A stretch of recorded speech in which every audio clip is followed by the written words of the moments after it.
आता काय बोलावं या विषयावर।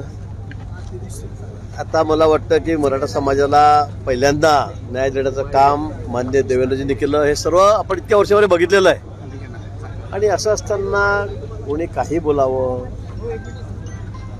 कुणाबद्दल आपण बोलतोय थोडं बात सगळ्यांनी ठेवलं पाहिजे। त्यांनी भुजबळ साहेबांना इतक्या वर्षामध्ये आपली मागणी असताना इथे कुठे आपल्याला पदामध्ये कुठल्याही सरकारने पूर्वीच्या काँग्रेस सरकारने आपल्या पदात काही टाकलेलं नाही, काही दिलेलं नाही।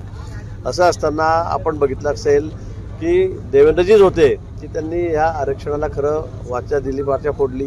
त्या ठिकाणी आमच्या समाजाच्या पदरामध्ये काहीतरी त्यांनी देऊ केलं, दिलं।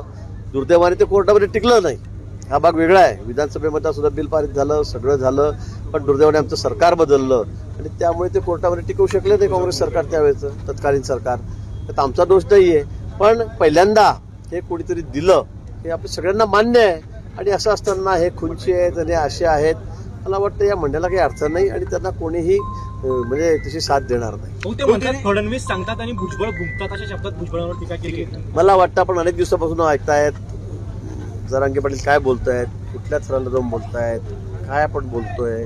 मला वाटतं की आपल्या मागण्या आहेत, ठीक आहे, असू द्या, त्याबद्दल आमचं काही म्हणणं नाही। तर रास्त मार्गाने योग्य सरचिल मार्गाने आपण मागितल्या पाहिजे, पण हे करत असताना कोणाविषयी काही बोलावं। मागच्या वेळेला तर म्हणजे इतका स्तर खाली गेला होता या सगळ्या गोष्टींचा, एकमेकांना आरोप प्रत्यारोपांचा, की लोकांनाही कंटाळा आलेला होता या गोष्टीचा। लोक तर ऐकायला तयार नव्हते आणि म्हणून मला वाटतं सरचिल मार्गाने आपण मागू शकतात, आपल्या मागण्या शासनाकडे ठेवू